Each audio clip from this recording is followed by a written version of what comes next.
I know exactly what it feels like to be that kid that nobody's fighting for. I lived it. So when I became a police officer, one of the things I cared about most was the kids who reminded me so much of myself. The kids that were falling through the cracks and nobody seemed to be showing up for. I had been one of those kids, the kid living in a car in Alaska at the age of 16 in the mid 1980s. Nobody was coming to rescue me. So when I put on the badge and started seeing the kids living some version of what I had lived, I couldn't just, write the reports and move on to the next calls. Something inside me wouldn't let me do that. So in this video, I'm going to talk a little bit about that. The kids I met on the job that really reminded me of myself, what I saw in them, what it cost me, to care that much for them, and what it gave me back, which is, the more important thing, because everything I'm about to tell you is what eventually led to what I'm most proud of in my entire career as a police officer.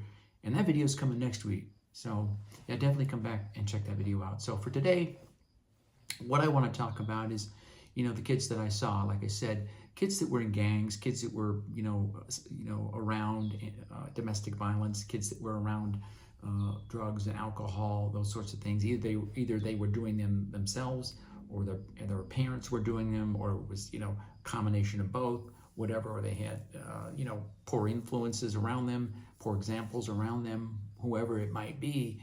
So, in law enforcement, of course, you're going to see a lot of ugly things. That's what we see when we're police officers. You're going to see all kinds of things. There's an old saying in law enforcement that there's two kinds of people out at 3 o'clock in the morning, cops and criminals. And there's a lot of truth to that. But there's also kids out there too. There's also kids. And sadly, this is the case across the United States. There's a lot of this that goes on. And you can't help but see it when you're out there patrolling around at 2, 3 in the morning, you're working the graveyard shift. You're going to see a lot of different things, and you're going to see kids. And I remember one particular night, I'd been on the job for a little while, and 2 or 3 in the morning, I'm driving down the street and I see what looks like a person. I pull up next to him, and I could tell from a distance, it looked like somebody might be kind of young. So, it was like a Tuesday night. I'm like, okay, if this is a young person, they should be at home in bed, getting ready for school the next day. Well, it turned out to be exactly that. It was a young boy, white t-shirt, blue jeans, and I stopped him. And I had seen him around before, so I kind of knew him a little bit, but I didn't really know his situation. And so I stopped and chatted with him and stuff. I said, what are you doing out here? That sort of the typical questions. Hey, what are you doing out here on a Tuesday morning, 2, 3 o'clock in the morning? And he told me he had no place to go, that was safe, because, over here, my mom was doing this, over here, my aunt was doing that, over here, grandparents, were not there or whatever.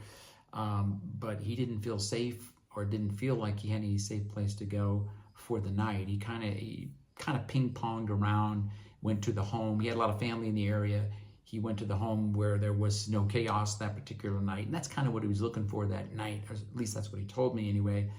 But so we talked and we chatted and stuff. And on the one hand, I was saying to myself, well, this kid doesn't belong out here. He shouldn't be out here 2 or 3 in the morning. He should be home, like I said, in bed, waking up to get ready for school in a couple of hours.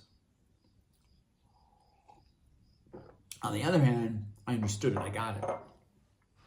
And because I had come from my background, I understood that. I understood about not having anybody, not really having anybody in your corner. I understood that. He didn't know that about me. He just, of course, just sees me as a police officer, an authority figure. But that's the funny thing, is the people that you deal with have no idea about your background as a police officer. You might have gone through the same exact things that they went through. And I did in this case. So I understood that. I really, really understood that with this young man. And he was actually a really nice young man, teenager, like I said, young kid, 14, 15 years old. And so I would see this every night. That's the thing. I would see kids like this boy that I came across, this young teenage boy at 2 or 3 in the morning. It wasn't, sometimes I'd have 2 or 3 of these types of calls, or I'd come across them, sometimes I'd see kids, of course I'd see the kids that were in gangs and different things, and I'd see kids spray painting things or tagging a wall, whatever, because you're on patrol, you're doing your job, and you spot things, you see things that kids shouldn't be out doing right at 2 or 3 in the morning. So I would see, kids like this young man all the time. And like I said, you can become numb to it.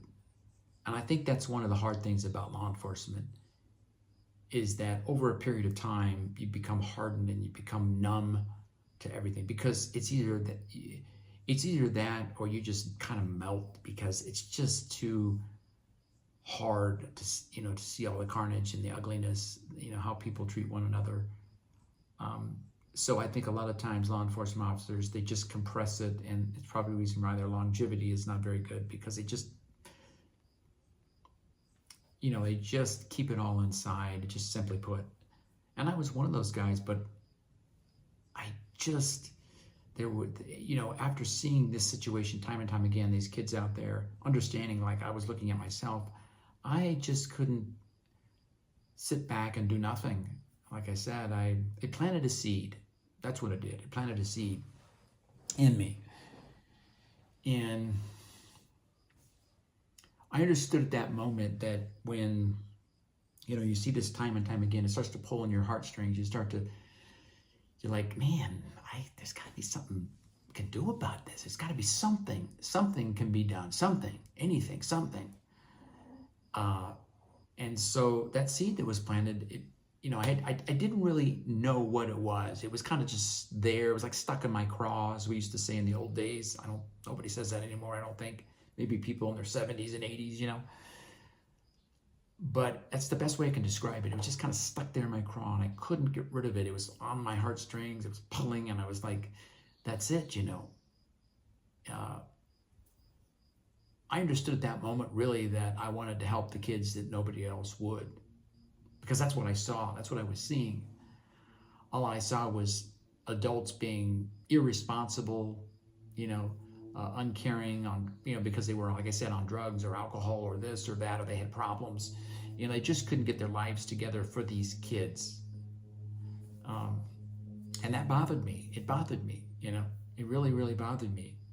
Because, kids, they depend on, they should have a stable home, right? They should have stability, a loving family.